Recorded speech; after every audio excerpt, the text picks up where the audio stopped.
one of the reasons I'm speaking today is, I think, because Tony would have made me.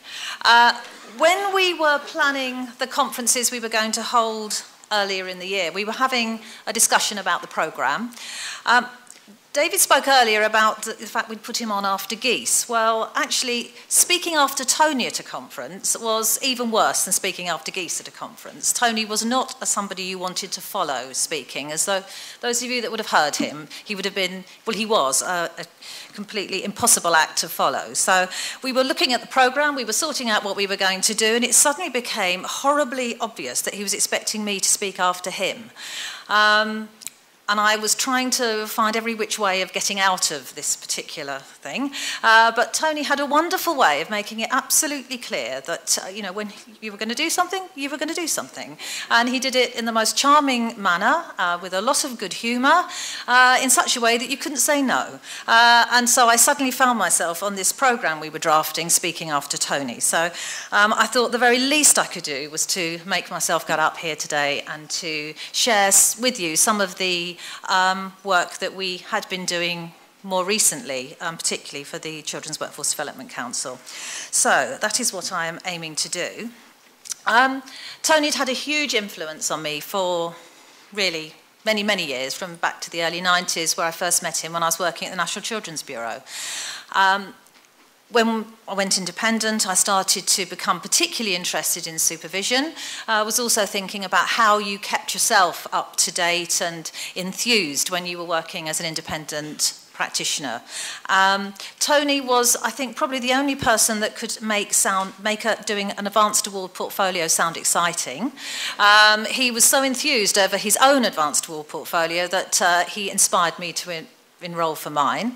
I think a few times after that I began to wonder how somebody had made it sound quite so exciting. But anyway, I carried on, and as part of that began to think a bit more about supervision.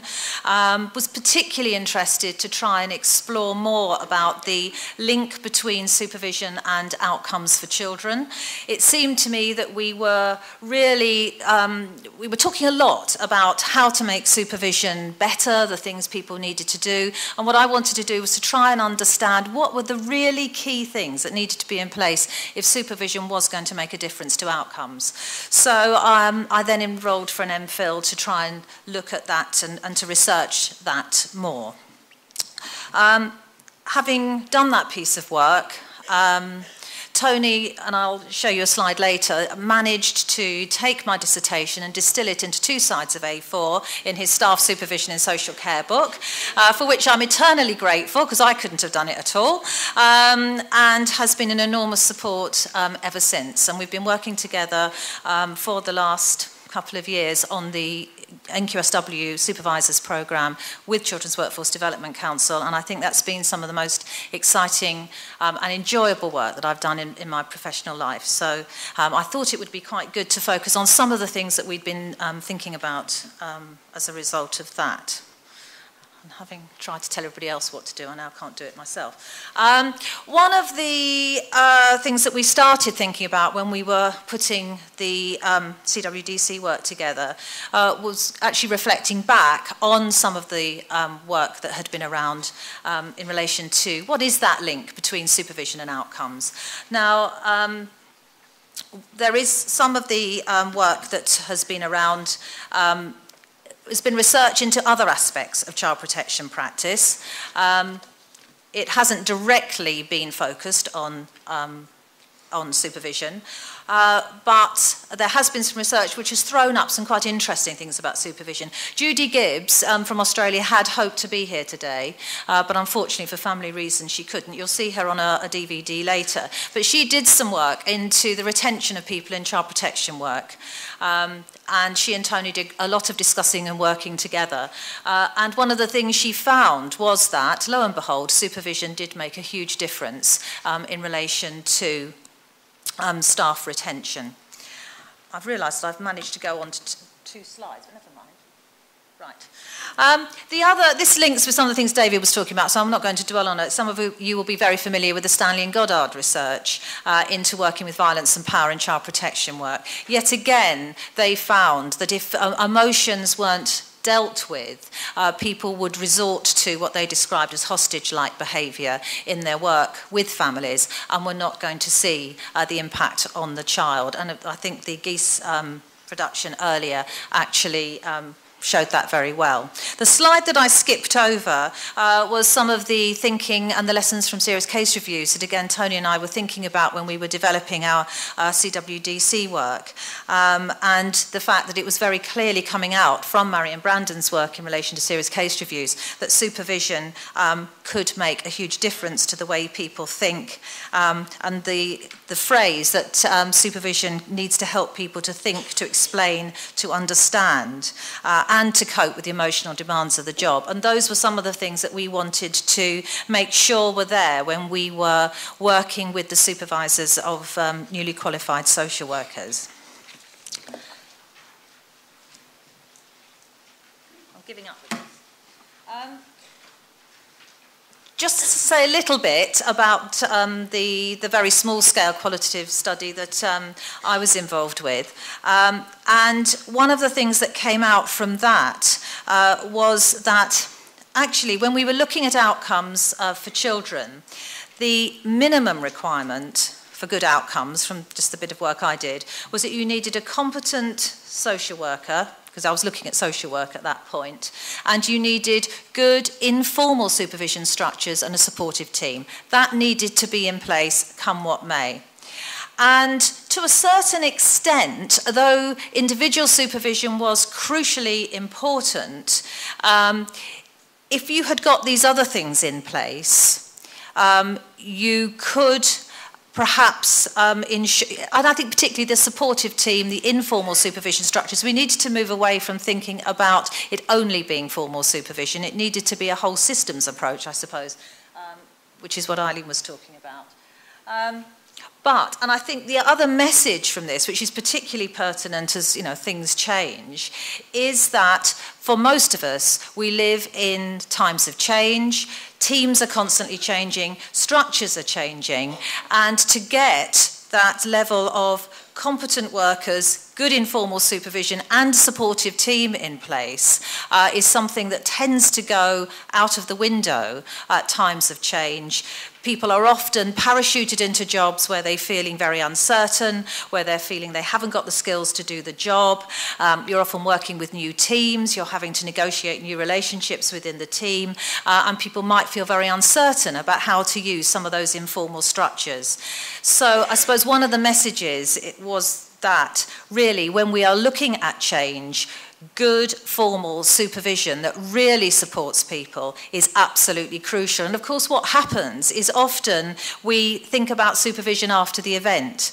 We change, we have structural change, we do all those sorts of things, and then people will say, and certainly I've been asked to write supervision policies where people have realised a year later that they've totally forgotten about supervision. It's been one of the last things to get in place, and it therefore has caused a whole lot of difficulties in relation to practice.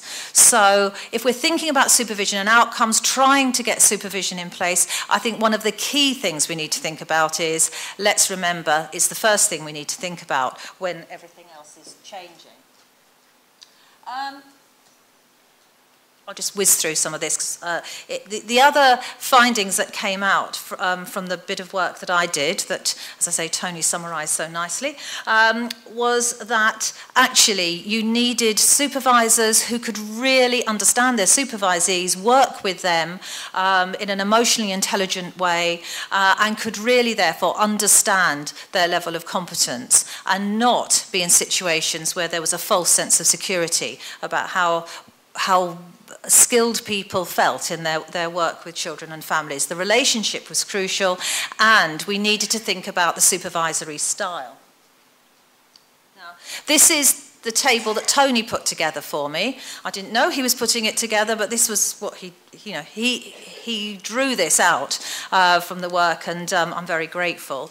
The style that really works best, or seemed to work best from the bit of work that I did, was this, what I called an active reflexive style. Tony called it an active reflective style, and we're not going to have a debate about reflective reflexive at the moment, but it's that style that is a very collaborative style. It is focused on tasks. It is interested in the quality of the work, but actually it's not just looking at tasks. It's certainly not audit.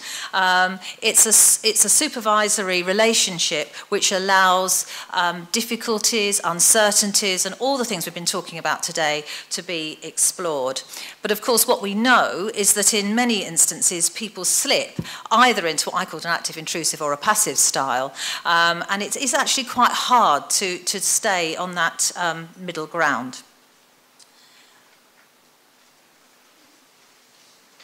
This is just an example that I use quite a lot because I think it summed it up really nicely when we're thinking about the supervisory relationship and an understanding of the dynamics of the supervisory relationship, which is something that we were trying to make sure we were focusing on through the work that we've been doing with newly qualified social workers, really getting people to think about the dynamics of what happened with families, between workers and families, but also the dynamics of the supervisory relationship.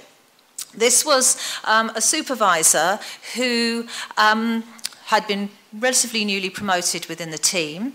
She was a friend of the supervisee. She said to me she trusted this supervisee completely. She was the most experienced member of the team. She knew she was doing a good job. And we were talking about reflection, and she said, well, perhaps I haven't done that as much as I would with someone else because of her level of competence. She's a competent worker. She knows what she's doing. The supervisee actually said to me, well, I think it means that if there's an area you don't know much about and you know you're going to get a surprised response if you say, well, actually, I don't know anything about that, it's easier to let people think you know more than you do. And I think that's actually quite a nice example of how there needs to be more consideration of an understanding about what goes on in that relationship. I'll whiz through that other one because that was fairly self-explanatory.